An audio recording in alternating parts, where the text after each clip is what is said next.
अल्पसंख्यक समाज, भारत का जो अल्पसंख्यक समाज है उसमें मुस्लिम, बौद्ध, सिख, जैन, ये समाज के जो अल्पसंख्यक धर्म के जो लोग हैं उनके जो पहली से 8वीं तक के जो बच्चे हैं उनका स्कॉलरशिप पूरी तरह से बंद किया गया है। हाई स्कूल में जो अपने बच्चे पढ़ाने के लिए जो अपने लोग भेजते हैं, गरीब मजदूर के लड़के भी हाई स्कूल में आज पढ़ाई करते हैं क्योंकि सब लोगों को स्कॉलरशिप से उनको प्रोटेक्शन मिलता है और उनकी फ़ी माफ़ होती है। पर आज केंद्र सरकार ने अल्पसंख्यक समाज के ऊपर अन्याय करने का काम किया है। ये साल से सारे अल्पसंख्यक समाज की जो मुस्लिम है, बौद्ध है, सिख है, जैन है, सभी की स्कॉलरशिप बंद करके सब बच्चों को बताया गया है या धर्म को बताया गया है कि आप अच्छे स्कूल में पढ़ना है तो सब को 30, 40, 50 हज़ार जो भी फीस लगती है स्कूल के लिए वो भरनी पड़ेगी। समाज के बच्चों को एक तरह से हाई स्कूल में पढ़ने का अधिकार छीन लिया गया है। इस केंद्र सरकार के जुल्मी निर्णय के खिलाफ हम मोर्चा खोल रहे हैं और मोर्चा है 9 तारीख को।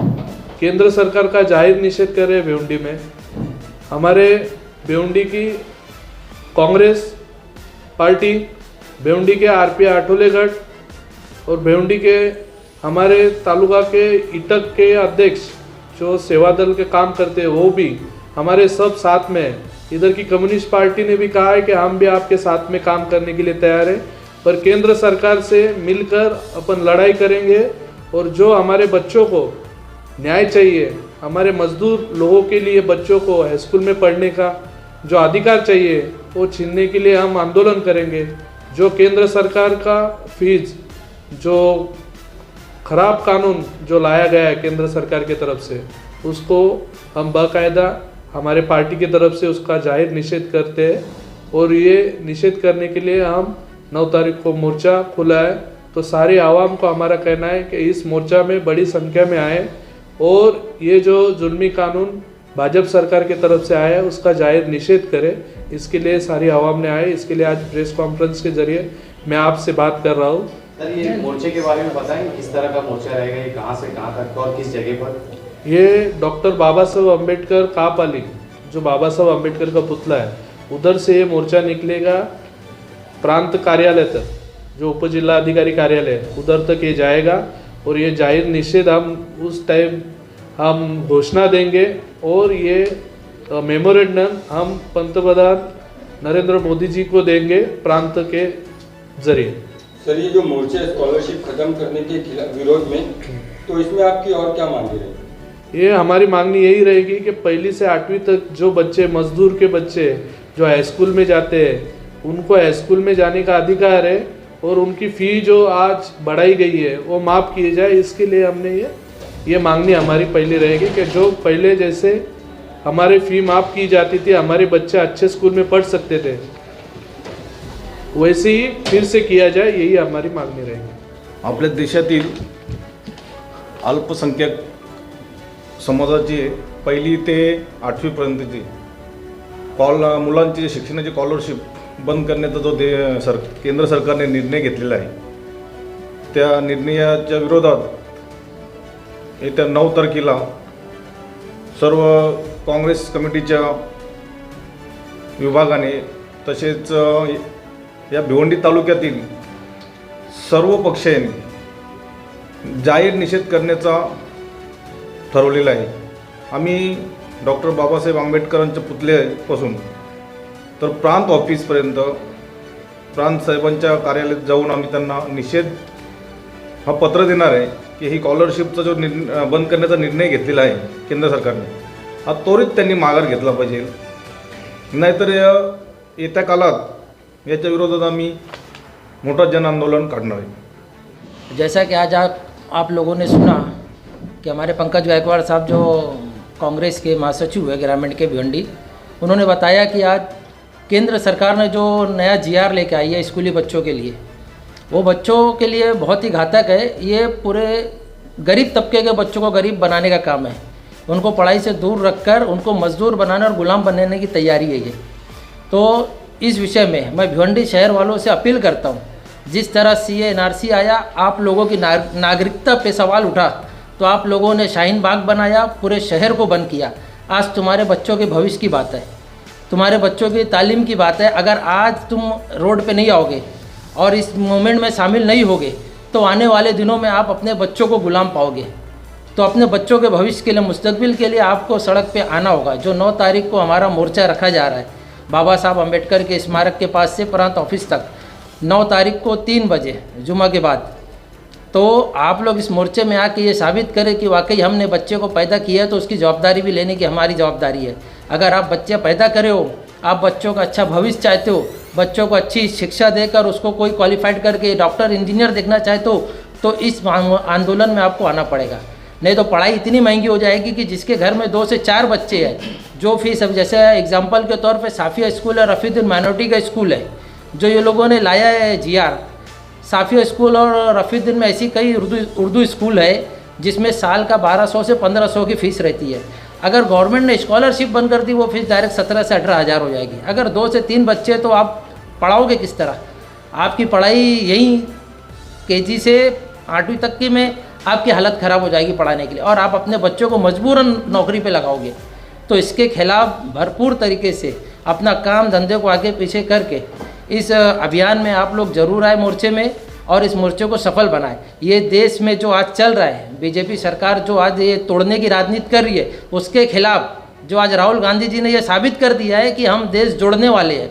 एक आदमी कन्याकुमारी से कश्मीर तक राहुल गांधी जी चल के देश को जोड़ने का काम कर रहे, और ये भाजपा सरकार जाति और धर्म के नाम पे फिर से तोड़ने का काम कर रही है। तो इनको तोड़ने में जितनी ताकत लगा रहे हैं, उसमें जोड़ने में हमको ताकत झोंकना पड़ेगा देश को। और इसके साथ साथ मैसेज है जी, देश जोड़ने के लिए राहुल गांधी जी जो आज पद यात्रा कर रहे, उसका भी आप लोग भरपूर सपोर्ट करें, और आने वाले दिनों में कांग्रेस को मजबूत करें, क्योंकि इसको मुंह तोड़ जवाब सिर्फ कांग्रेस दे सकती है। तो आप भिवंडी वाले अपने बच्चों के लिए, आने वाली नस्लों के लिए, मैं एक बार फिर से आपसे रिक्वेस्ट करता हूं कि आप भिवंडी शहर में जुम्मे के दिन 3 बजे बाबा साहब अम्बेडकर पुतले के पास बिन बुलाए आप अपनी जवाबदारी अपने बच्चों के खातिर वहां पे आए, और पंकज गायकवाड़ ने जो मुद्दा उठाया इस शहर का, इस मूवमेंट का, पंकज गायकवाड़ के हाथ को मजबूत करे, उनका साथ दे, और इस जालिम सरकार को ये सबक सिखाए कि हम गुलाम नहीं, ये देश लोकतंत्र से चल रहा है, न कि राजतंत्र से चल रहा है। कि तुम हम पे कुछ भी थोप दोगे कानून, हम मान लेंगे, चाहे वो भले पूरे समाज के हित में ना हो। भिवंडी शहर की कई प्राइवेट स्कूलों में जो है RTE के तहत ना वो एडमिशन नहीं होता है, तो उसके लिए आपने क्या किया? और भिवंडी मनपा की स्कूल की जो शिक्षा है वो लगातार निचले स्तर पर जाती चली जाती है, उसके लिए आपने कभी देखो RTS का जो प्राइवेट स्कूलों में है वो होता है एडमिशन, लेकिन जो हमारे सोशल वर्कर हो गए या नगर सेवक हो गए, वो सही ढंग से लोगों को बता नहीं पाते। लेकिन लेने वाले एडमिशन RTS के तहत प्राइवेट में ले रहे एडमिशन, और कई स्कूलें ऐसी है कि जो इस चीज़ को छुपाती है, और उसको छुपाने का माइनॉरिटी में कन्वर्ट करके हमको गुमराह करते हैं कि ये हमने माइनॉरिटी पर आपने क्या किया जो स्कूलें छुपाती है? नहीं, इस पर अभी तक ऐसा कोई मुद्दा आया नहीं। जितने भी 2 से 4 मुद्दे कभी कभार आते हैं एडमिशन का, वो हो गया है। इसको बहुत बड़ा इशू नहीं करें। अगर लोगों की मांगनी रही, इससे दिक्कत आ रही है, तो आगे चल के इस पर भी हम बड़ा आंदोलन करेंगे। लेकिन लोग अपनी तकलीफ बताना चाहिए कि हमारा एडमिशन नहीं हो रहा है, तो हमको मालूम पड़ेगा ना।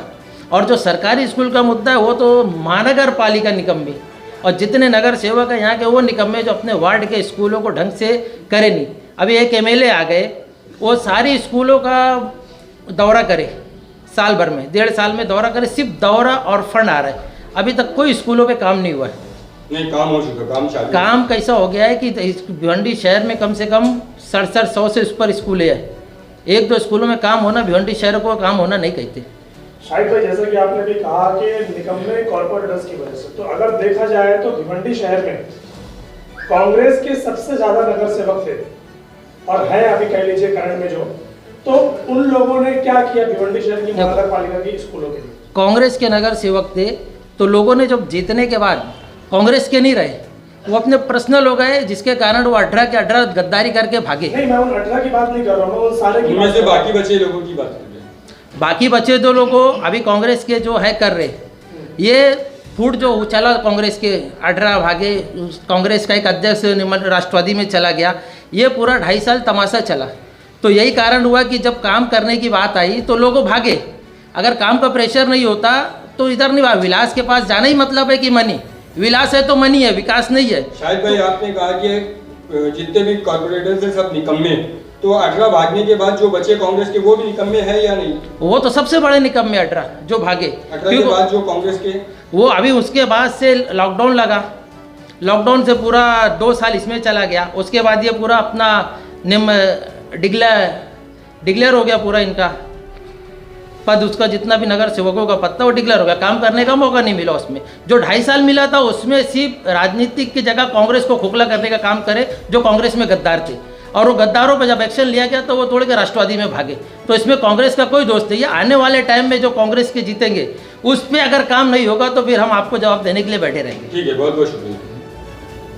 गेल्या अनेक वर्षापासून आपण बघतोय ह्या देशामध्ये केंद्र सरकार ज्या दिवसापासून अस्तित्वात आलेलं आहे तेव्हापासून सर्व निर्णय, सर्व कायदे हे लोकांच्या विरोधातले आहेत, लोकशाहीच्या विरोधातले आहेत, घटनेच्या विरोधातले आहेत. अनेक कायदे आले, अनेक कायद्यांना लोकांना विरोध दाखवला. आता हा नवीन एक GR आलेला आहे का विद्यार्थ्यांना आर्थिक मदत न देण्याचा GR. ही व्यवस्था ही मनुवादी व्यवस्था आहे, ही मनुवादी मानसिकता आहे. ह्या देशातला जो गोरगरीब माणूस आहे, जो कष्टकरी माणूस आहे, त्यांचे विद्यार्थी शिकले नाही पाहिजे. त्यांच्या शिक्षणामध्ये कुठंतरी खंड पडला पाहिजे, अडथळा निर्माण केला पाहिजे, जेणेकरून हे विद्यार्थी मोलमजुरीचं काम केलं पाहिजे.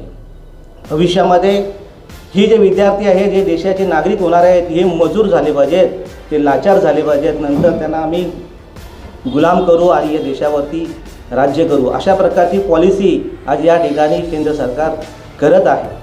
गेल्या अनेक वर्षापासून आपण बघतो.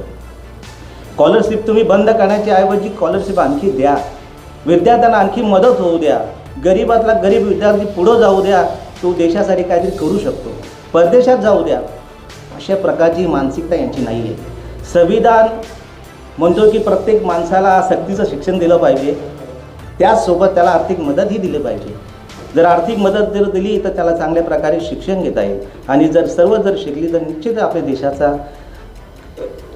देशाचा भविष्य उज्ज्वल होऊ शकतो, देश विकासाकडे जाऊ शकतो. तर शिक्षण हा मेन आधार आहे, विकासाचा मेन आधार शिक्षण आहे. जर शिक्षणच नसेल तर विकास कुठल्या पद्धतीने होणारच नाही ना. शिक्षणाची जेवढे फॅसिलिटी द्यायचे आहेत तेवढे शिक्षणासाठी द्या. जे का अनुदान देत आहे तुम्ही इतर कामासाठी ते शिक्षणासाठी द्या. ह्या देशातल्या नागरिकांना एकदा विचारून बघावं केंद्र सरकारने की तुम्हाला काय पाहिजे.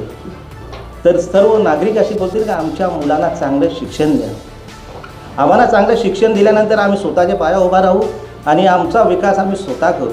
पण ते शिक्षण देण्यासाठी अशा प्रकारचे अर्थ निर्माण करतात, हे जाणून बुजून कट कारस्थान आहे. आणि हे कट कारस्थान फक्त आणि फक्त जे मागासवर्गीय आहेत, अल्पसंख्याक आहेत, यांच्याच मुलांवरती याचा आघात होणार आहे, परिणाम होणार आहे. ठीक आहे.